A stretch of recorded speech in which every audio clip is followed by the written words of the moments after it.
Boa noite a todos. Sejam todos bem-vindos a mais um estudo do Evangelho. Iniciando a semana no aprendizado dos exemplos de Jesus. E para que a gente possa entrar nessa atmosfera, nessa harmonia da casa, que a casa nos proporciona, vamos fazer a nossa prece, depois com a leitura do Evangelho, que o João Pedro fará, e depois, na sequência, a explanação da Lilian, que ela vai nos dar um norteamento com relação ao estudo dessa noite.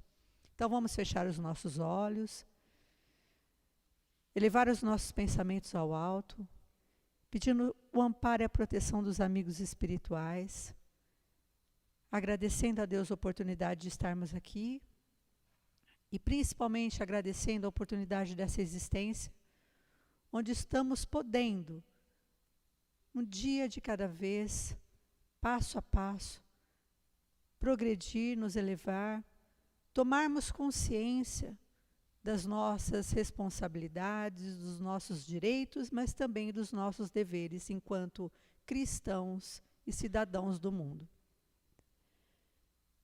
Peçamos também o auxílio de todas as equipes que nos acompanham, as equipes socorristas, as equipes médicas, as equipes regeneradoras, as equipes afins a esse nosso estudo salutar, sempre com o respaldo do patrono da nossa casa, Eurípides Barçanufo, e da equipe do Dr. Bezerra de Menezes, com sua falange de cura e de muito amor.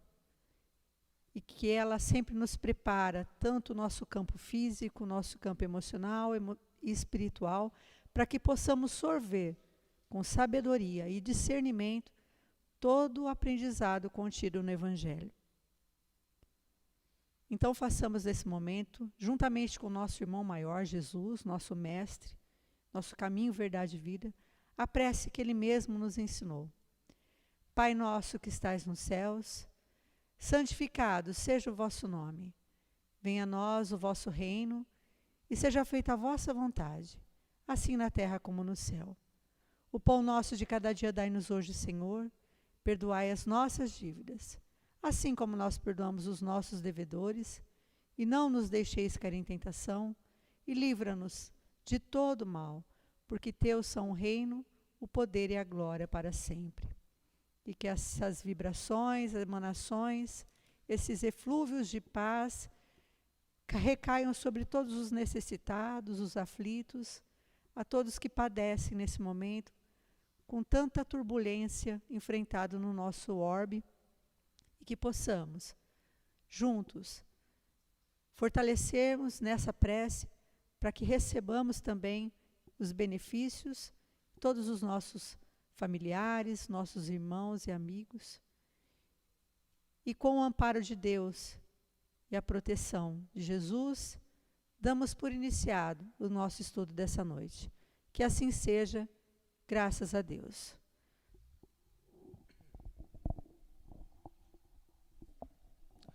Uma boa noite a todos. Hoje, dando continuidade na leitura do Evangelho, a gente vai ler o capítulo 19, os itens 8, 9 e 10. Parábola da figueira seca. E ao outro dia, como saíssem de Betânia, teve fome. E tendo visto ao longo uma figueira, foi lá a ver se acharia nela alguma coisa. E quando chegou a ela, nada achou, senão folhas, porque não era tempo de figos. E falando-lhe, disse: Nunca jamais coma alguém fruto de ti para sempre. E no outro dia pela manhã, ao passarem pela figueira, viram que ela estava seca até as raízes. Então, lembrando Pedro, disse para Jesus: Olha, mestre, como secou a figueira que tu amaldiçoaste. E respondendo Jesus, lhes disse: Tende fé em Deus. Em verdade vos afirmo que todo o que disser a este monte, tira-te e lança-te ao mar, e isto sem hesitar no seu coração, mas tendo fé de que tudo o que disser sucederá, ele o verá cumprir assim. Marcos capítulo 11, versículos 12 a 14 e 20 a 23. A figueira seca é o símbolo das pessoas que apenas aparentam o bem, mas na realidade nada produzem de bom. dos oradores que possuem mais brilho do que solidez, dotados do verniz das palavras, de maneira que estas agradam aos ouvidos, mas, quando as analisamos, nada revelam de substancial para o coração. E, quando as acabamos de ouvir, perguntamos que proveito tivemos. É também o símbolo de todas as pessoas que podem ser úteis e não são, de todas as utopias, de todos os sistemas vazios, de todas as doutrinas sem bases sólidas.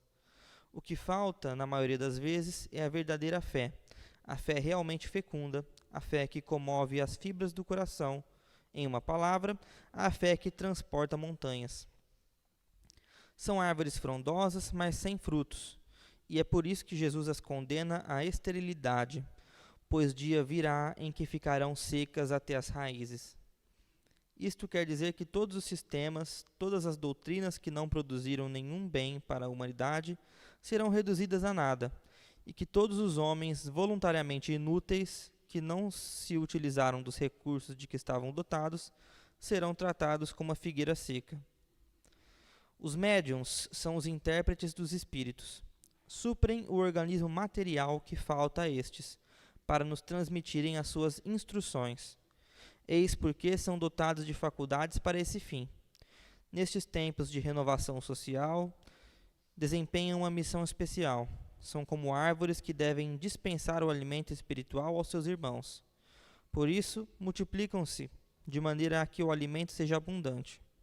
Espalham-se por toda parte, em todos os países, em todas as classes sociais, entre os ricos e os pobres, os grandes e os pequenos, a fim de que, em parte alguma, haja deserdados, e para provar aos homens que todos são chamados. Mas se eles desviam de seu fim providencial, a faculdade preciosa que lhes foi concedida, se a colocam a serviço de coisas fúteis e prejudiciais, ou dos interesses mundanos, se, em vez de frutos salutares, dão maus frutos, se recusam-se a torná-la proveitosa para os outros, se nem mesmo para si tiram os proveitos da melhoria própria, então assemelham-se à figueira estéril.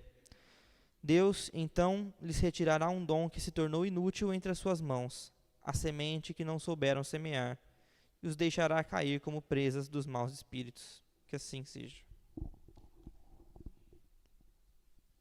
Eu passo a palavra à Lília. Muito boa noite a todos os que estão aqui presentes e ao pessoal que está online. Quem aqui já fez uma prece e sentiu que ela foi ouvida por Deus, que ela foi atendida de alguma forma? Alguém aqui já passou por essa experiência? Já? E alguém aqui já passou pela experiência de rezar e não ser atendido? Também. Então, dentro desse contexto, quando a gente pensa e tem a sensação de que a nossa prece foi ouvida, é muito comum que a gente se sinta absurdamente feliz. Olha, Deus me ouviu, Deus existe, Deus está aqui comigo, me ouvindo minhas necessidades, né? E me atendeu. Mas, o contrário, que sentimento provoca na gente? Pode ser de revolta, de tristeza, de mágoa, de solidão. Raramente a gente pensa que aquela prece não foi atendida porque assim era melhor. E aí é onde bate a palavra fé. Porque a fé não diz respeito em ter todas as nossas vontades atendidas, em termos milagres o tempo todo para que Deus se dê ao trabalho de nos convencer. Isso não é fé. A fé também não é crença, no sentido de que quando a gente trabalha uma questão de fé real, uma fé robusta, ou como a doutrina espírita nos traz, uma fé raciocinada, não basta dizer eu creio. Porque o eu creio é muito vago. Parece que não abastece direito tudo o que a gente sente, todas as nossas experiências. Mas a pessoa que tem realmente, que sabe da existência de Deus e de sua providência divina, não diz eu creio, diz eu sei. E há uma grande diferença entre dizer eu creio e entre dizer eu sei. Porque a pessoa que diz eu sei, quando existe a recusa de um pedido, ela sabe que assim aconteceu porque é melhor para ela, é melhor para os outros, é uma experiência pela qual ela ainda precisa passar, é um desafio que ela está vivendo. E essa negação do pedido pode acontecer durante a vida dela inteirinha. Pode nunca se concretizar esse desejo dessa pessoa. E essa pessoa com fé robusta sabe que assim é melhor. Simplesmente. Não se revolta, não se entristece, só segue a vida. Aceita os desafios, não naquela passividade, como quem não quer resolver problema nenhum. Não, aceita os desafios, mas de forma proativa. Porque a fé, ela também não deve ser de delegação. Ou seja, olha, se eu estou sofrendo, Deus, a culpa é sua, então o Senhor resolve. Como se Deus tivesse que resolver todos os nossos problemas, então a gente não tem que fazer nada, né? Vamos sentar aqui, a gente fica aqui esperando, Deus vai resolver. Isso nunca vai acontecer. A gente vai ficar aqui, vai morrer aqui, vai virar um bando de caveirinha, mas não vai resolver. A nossa fé, ela precisa ser ativa. Ou seja, a gente precisa fazer com que as coisas também aconteçam na nossa vida. Se a gente não trabalhar todos os dias, a maioria de nós, a gente não vai ter como comprar o alimento do dia seguinte, nem como comprar roupa, nem como pagar as contas, nem como pagar a escola dos filhos, porque pode chover fuligem, pode chover pedrinha, pode chover, tem região que o furacão puxa até peixe do mar, chove peixe, mas chover dinheiro não vai. Isso não vai acontecer. Então as pessoas têm que trabalhar. Chove conhecimento direto para a nossa cabeça? Não chove. A gente também tem que estudar. Se a gente não se esforça, não adianta ficar pedindo para Deus resolver os nossos problemas. Só que pode acontecer de mesmo a gente se esforçando muito, a gente não conseguir chegar aonde a gente quer chegar. Mas a fé robusta faz com que a gente entenda que tem provas que a gente passa na vida, dificuldades, obstáculos, que a gente às vezes precisa aprender com aquele ensinamento, que tem algo a nos ensinar. Mesmo que a gente não chegue lá, porém todo o conhecimento adquirido nesta existência servirá para uma próxima vida, para que a gente possa, aí sim, ter outros objetivos alcançados, outros sonhos alcançados, num outro momento. Não quer dizer que neste momento, aquele sonho, aquele desejo não vai acontecer. Mas pode ser para um outro momento. Ou pode ser simplesmente que depois dessa vida, a gente entenda que este sonho ou desejo simplesmente não significa nada, né? E a gente mude os planos. E a gente mude o nosso propósito. E a gente mude a vida. E aí a gente vai entender que aquilo não aconteceu porque realmente não era para acontecer. Porque não precisava, a gente não precisava daquilo. Não era bom, não era útil para o nosso crescimento. Essa é a fé robusta. E ela é difícil de ser praticada. Ela não é fácil. Porque é do nosso feitio humano a gente se frustrar. Então a gente sente uma certa frustração, uma certa tristeza, né? Quando a gente não é atendido. É como se nós ainda estivéssemos numa infância espiritual. A criança não chora quando ela quer uma coisa ali no mercado, um doce, um brinquedo e não é atendida? Chora. Chora, grita, esguela. E a gente tem um comportamento bem parecido com a providência divina. Então, muitas vezes, quando a gente não é atendido, a gente faz a mesma coisa que uma criança faz com seus pais. Só que a gente faz com o nosso Pai Celeste. A gente chora, a gente esguela, a gente briga, a gente se revolta. E aí, no fim, aquele desejo de criança nem era uma coisa boa ou útil. Simplesmente não servia. A fé robusta, ela também não pode ser cega a ponto de ser fanática. E como eu disse, ela tem a questão da proatividade, mas ela também é aberta a questões. E é claro que nós estamos aqui como estudantes, e tudo que a gente estuda, é permitido a gente se questionar, é permitido a gente questionar a nossa vida, questionar os nossos comportamentos. Por quê? Porque a gente tem que crescer, a gente precisa refletir. A fé cega não permite o uso da ciência para ajudar na nossa reflexão e para ajudar na solução dos problemas. A fé robusta permite. Aliás, a fé robusta entende que o conhecimento, a inteligência dada para o ser humano é uma ferramenta que Deus nos deu para nos ajudar no progresso, tanto nosso como coletivo. Então, se a gente está sofrendo de alguma doença e já existe um medicamento eficaz testado contra aquela doença, a gente tem que passar no médico e ver se aquele medicamento serve para o nosso caso. Se ele prescrever, tomar conforme o médico passou. Não é acreditar que se a gente ficar rezando, aquela doença vai se curar milagrosamente. Porque a doutrina espírita não acredita em milagres. Por que a gente não acredita em milagres? Porque Deus não fere as suas próprias leis. Toda a lei de Deus está pautada em todo o conhecimento que existe no universo.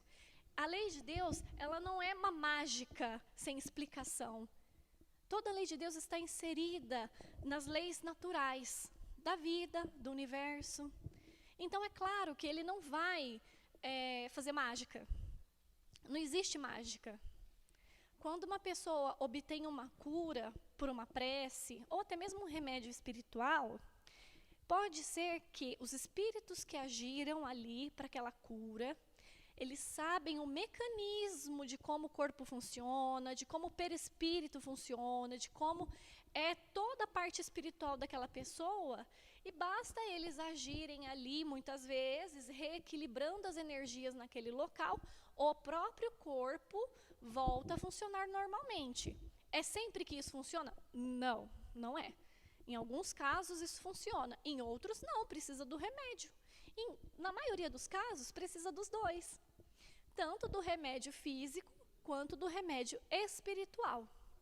Um vai agir nas nossas células orgânicas e o outro vai agir no nosso ser espiritual, equilibrando todas as nossas energias. E aí, em conjunto, a gente pode obter a cura, quando permitido. Nem toda doença tem cura ainda no nosso mundo. E isso tem muito a ver com as nossas necessidades de aprendizado, tanto de erros cometidos no passado, ou de lições que não foram aprendidas no passado, quanto com relações a lições que nós temos que aprender nessa vida, como ter paciência, resignação.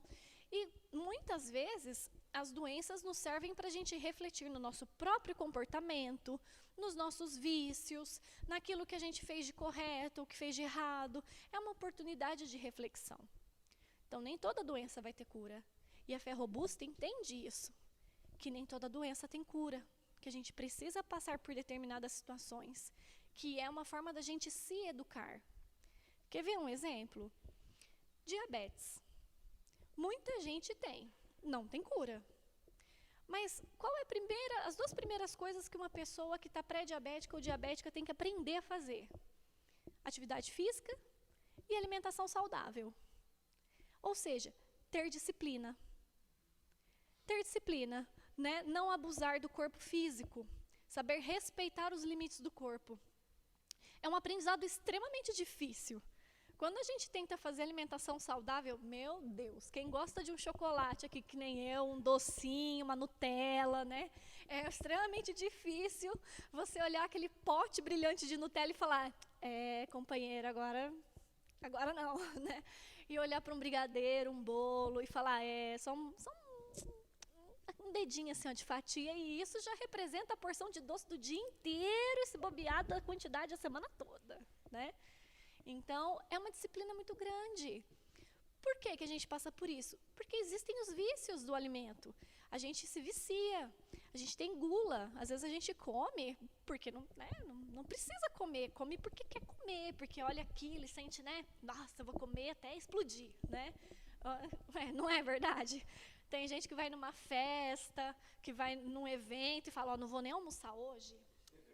né? Porque eu vou lá, vou comer tudo que tiver ali pela frente. Às vezes a pessoa vai comer, não vai estar mais com fome, mas ela vai continuar comendo. E esse comportamento, muitas vezes a gente repete esse comportamento várias vezes na nossa vida e sem perceber, com diversas coisas. Então, no caso da diabetes, ela vem para equilibrar o nosso comportamento. Porque ela não vem sozinha, ela vem com ganho de peso, ela vem com, às vezes, triglicérides, né, que é a alteração de toda a parte, né, de gordura no nosso sangue, ela vem com outras comorbidades que a gente acaba tendo que realmente botar um freio ali no consumo alimentar, fazer uma alimentação saudável, porque senão vai ficar pior. Né? Nunca fica melhor, se desrespeitar já era, fica pior. Então, é isso. A fé robusta é esse raciocínio que a gente tem que ter. É lógico que com a diabetes, né, ou outras doenças, é muito fácil da gente fazer esse link. Olha, eu estou aqui agora tendo que fazer isso aqui. Não é fácil cumprir as recomendações, mas que a gente consegue entender que a gente precisa mudar o comportamento para ter saúde, a gente entende. Na vida, todo o resto da nossa vida é da mesma forma. É que às vezes a gente não tem esse hábito de, peraí, esse probleminha que eu estou passando, por exemplo, um problema financeiro, o que vai me ensinar? A ter disciplina com o dinheiro, a saber o que é prioridade, o que é supérfluo, o que não é. Né? Como que eu tenho que aprender a administrar, como que eu tenho que aprender a guardar esse dinheiro para ele poder render. É um aprendizado extremamente difícil lidar com dinheiro, né? Então, é um aprendizado, mas a gente muitas vezes se revolta, né? A gente fica brava, nossa, essa roupinha aqui que eu vi na Shein, não vou poder comprar hoje, né? Que pena, vou perder a promoção, não é verdade? A gente olha e fica chateado, mas a gente tem que entender que realmente são o famoso mal que vem para o bem, né? Que é um ensinamento.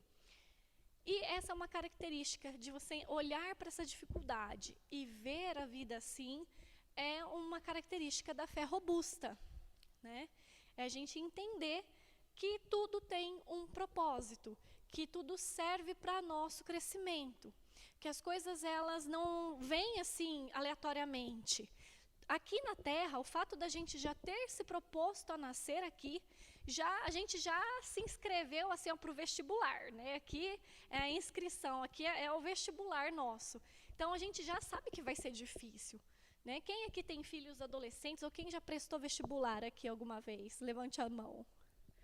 Então, ou prova de concurso, né, que teve que estudar, que foi difícil. É assim, gente. A hora que você vai ficar lá aquelas 4 horas sentada naquela cadeira, você já sabe que aquilo ali, você vai ficar com dor no ombro, você pode ficar com dor de cabeça, você vai ficar, né, às vezes tem gente que fica até com o coração assim, taquicárdico, né? Tem gente que começa, ai meu Deus, suar frio, que vai ter prova, né? Isso acontece, porque a gente já sabe que vai ser difícil. E a vida é a mesma coisa. A hora que a gente já nasce chorando, porque a gente já sabe que a vida é difícil mesmo. Acho que é um ótimo, assim, né? Nenhum bebezinho nasce sorrindo. O sorriso, ele sempre vem depois, né? Então, o chorinho já é tipo, agora estou no biquinho do corvo, né? Agora não tem mais o que fazer, estou no desafio, né? A vida é um desafio. E a fé robusta vê isso. Com relação à mediunidade. A mediunidade, que é a capacidade não só de perceber a vida espiritual, mas também de transmitir o conhecimento da vida espiritual ou as experiências dos espíritos, né, para outros encarnados. Todo mundo tem um certo grau de mediunidade, mas todo mundo vai ser médium, né, ou seja, vai exercer a sua mediunidade? Não, tá? Por que não? Vamos ver. Um exemplo de mediunidade sensitiva. Uma mãe que percebe que tem algo errado com o seu filho ou filha, que está acontecendo alguma coisa. Quem é mãe aqui já deve ter passado por essa experiência, que às vezes sentiu que alguma coisa não estava legal com o seu filho, ligou para o filho e o filho não estava bem mesmo. Ou às vezes é uma irmã, ou às vezes é um outro parente, né? Isso é uma faculdade mediúnica. Porém, a gente não vai se tornar médium por conta dessa sensibilidade, né? Isso ainda, como Emmanuel coloca para nós nesse livro aqui, chamado O Consolador, isso ainda é uma parte muito pequenininha da mediunidade, é uma sementinha que lá no futuro vai se desenvolver. Esse futuro não é nessa vida, né? Muito mais para frente, a humanidade vai ter essa expansão dessas percepções espirituais. E começa assim, com essas coisas pequenas, né? Tem gente que sente quando um parente falece, que sonha, ou que de repente pensa, né, vê às vezes só rapidamente a pessoa, ou sente um cheiro diferente, percebe, olha, eu acho que aconteceu alguma coisa com a pessoa, com a fulano de tal aqui, né? E isso acontece por uma percepção mediúnica. Mas essa pessoa vai trabalhar com mediunidade? Não, não necessariamente. Agora, e essa pessoa deve forçar a mediunidade? Também não. O próprio Emmanuel e Allan Kardec, né, que foi o codificador da doutrina espírita, coloca que a mediunidade ela deve vir de forma espontânea. E quando a pessoa ela vem com uma tarefa dentro da mediunidade, não é só essas pequenas sensações que ela tem, é já um nível a mais. Então, ela já tem uma percepção maior, ou ela pode enxergar, ou ela pode psicografar. Então, ela vai vir para trabalhar numa determinada área. Já é um plano feito antes dela nascer para ela trabalhar com isso. Esse comecinho dessas pessoas, né, quando elas descobrem que tem essa mediunidade, que a gente fala uma mediunidade mais ostensiva, é muito difícil. Porque ela passa por momentos de questionamento, né, com relação à sua saúde mental, pode passar por preconceito social e familiar, inclusive. E o que tem que fazer essa pessoa para não fracassar? Olha, a mediunidade, ela está em todas as religiões. Então, não tem como a gente padronizar o que cada um vai fazer. Porque essa pessoa, ela vai agir de acordo com a cultura dela. E a mediunidade não está restrita ao meio espírita. Todas as religiões, todas as civilizações no mundo inteiro, têm pessoas com a mediunidade ostensiva. Porém, para nós, enquanto espíritas, o que a gente recomenda? Que, primeiramente, essa pessoa estude. Então, essa pessoa precisa se aprimorar nos conhecimentos da doutrina e se aprimorar com relação à sua própria essência. Ela, antes de ser médium, precisa ser cristã, no sentido de que ela precisa colocar as lições de Cristo em prática. Não vai adiantar ela ser médium com o intuito de ganhar dinheiro, ou com o intuito de satisfazer seus próprios desejos, ou com o intuito de obter comunicações só para si, para resolver seus próprios problemas, não vai dar certo. Quando ela se espiritualizar de verdade, quando ela tiver desinteresse com relação, né, desinteresse próprio com relação à mediunidade, e já tiver estudado bastante, aí sim ela estará apta para trabalhar com a mediunidade. E este processo pode durar uns anos, porque não é tão simples assim. A obra do Livro dos Médiuns, que sintetiza os conhecimentos sobre a mediunidade, ela é bem grandinha. E para a gente poder estudar tudo aquilo, leva um tempo. Então, a partir daí, essa pessoa vai poder trabalhar. Quanto ela vai trabalhar? Quanto tempo ela puder dispor. É só isso. Não vai ter que vir todo dia, porque aí já cai no fanatismo, né? A pessoa começa a ficar bitolada. Não é isso.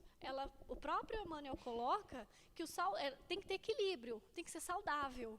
A pessoa ela vai dedicar o tempo que ela pode dedicar. O que ela não pode fazer é deixar de dedicar o tempo. Mas, vamos supor, ela pode vir numa reunião mediúnica uma vez na semana? Beleza, ela vai vindo uma vez na semana e tá bom. Né? Ela vai fazer o que ela pode dentro do limite dela.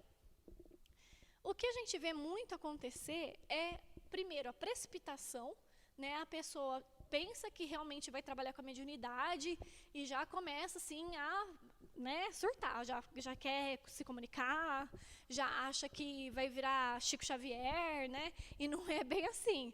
Né? Chico Xavier era um espírito muito evoluído. Então, a gente muito dificilmente vai ver uma pessoa tendo as mesmas habilidades que ele. Né?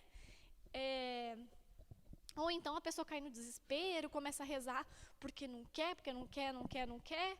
E aí, é claro, a gente tem que compreender a cultura da pessoa. Pode ser que ela esteja num meio cultural que não abrace esse tipo de comunicação com os espíritos, e a gente tem que ter empatia, porque, de fato, nós não estamos aqui para forçar ninguém a ser ou fazer qualquer coisa, né?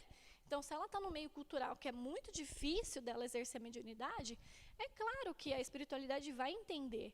E aí, em um outro momento, mesmo às vezes nessa própria vida, um momento mais favorável, ela vai poder trabalhar com a mediunidade, né? Ela vai ter que ter paciência, enquanto isso ela pode aproveitar o tempo para ir estudando, para ir aprendendo, né? Ou até aprender a lidar com esse novo atributo. Agora, se a pessoa também desbanca para o financeiro, como infelizmente a gente viu, né, muitas situações assim, ou a pessoa não estuda, esse é um dos grandes motivos de fracasso dos médiuns. O médium não estuda e aí ele já automaticamente vira alvo do charlatanismo mesmo, né? Se junta os dois, falta de estudo e falta de dinheiro, geralmente vai ser aquela pessoa que vende tudo, né? Vende poção mágica, amarra o marido, né? Lê tarô, enfim, né? Tentando aí resolver milagrosamente os problemas das pessoas a troco de dinheiro. E a mediunidade não funciona assim. Ela pode até ter um atributo no corpo físico, mas ela depende do plano espiritual. E nenhum espírito superior vai querer ser escravo de ninguém. Ele não vai. Não vai querer o que ele está produzindo ali seja vendido, porque o espírito superior trabalha pela caridade. Então, ele não vai querer se submeter a isso. Quem que vai se submeter a isso? Espíritos inferiores. Ou a própria pessoa. Às vezes não tem nem espírito. A pessoa quer fazer porque quer que tem o espírito ali. Mas às vezes não tem. Então, esse é o fracasso dentro da mediunidade, né? Por isso que a lição trouxe isso para a gente, que aí não adianta a pessoa acreditar, porque ela é médium, porque ela vê, né? Acreditar que existe vida após a morte, acreditar que existe Deus, se ela não sabe usar aquilo a favor dela e do próximo, né? Em benefício dos outros, em benefício da coletividade. Não adianta. A fé sem obras é morta. E essa obra a que a gente se refere é sem remuneração material. Sem esperar confetes, sem esperar que as pessoas fiquem ali bajulando, né? Principalmente acontece muito com médium, dependendo do tipo de médium, principalmente, né, que vai acabar recebendo muita bajulação ali, às vezes dependendo, né, da situação, muito assédio das pessoas, e isso realmente é prejudicial. Não deve ser feito nada, gente, com interesse. Quando a gente fala em ajudar o próximo, em trabalhar com Jesus, é sem remuneração e sem querer nada em troca, nem mesmo o reconhecimento das pessoas. E isso é muito difícil. Então, essa lição sobre a fé, ela é realmente para a gente refletir como que anda a nossa fé, como que estão as nossas atitudes frente aos nossos problemas, às nossas dificuldades, às nossas alegrias dentro da nossa vida, né, aos nossos atributos, porque aqui falou da mediunidade, gente, mas o conhecimento é um atributo, a saúde é outro atributo, saber ler, saber escrever, enfim, tudo aquilo que a gente tem de instrumento para a gente interagir com o nosso mundo é um atributo, é uma bênção que a gente recebeu. Como está esse atributo nas nossas mãos? A gente está produzindo algo de bom para a sociedade? Esse é o questionamento, né? Lembrando que a fé robusta precisa de boas ações para se confirmar. Então, fiquem com Deus, a gente se vê ainda esse mês. Eu vou chamar os médiuns aqui para frente, para a gente poder fazer o passe. Você quer que eu fale agora ou não? Depois? Então, os médiuns podem se levantar.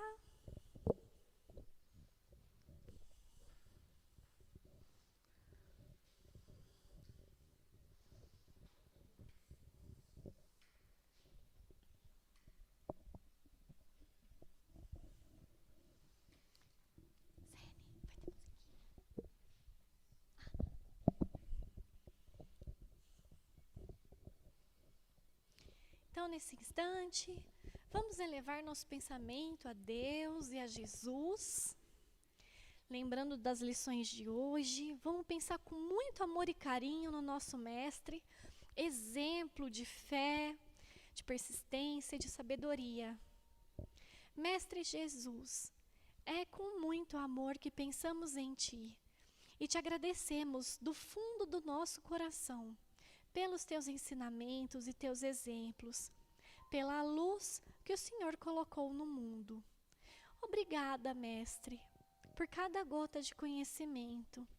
E, por favor, nos perdoe as imperfeições, a rebeldia, as tristezas, as mágoas, pelas coisas da vida.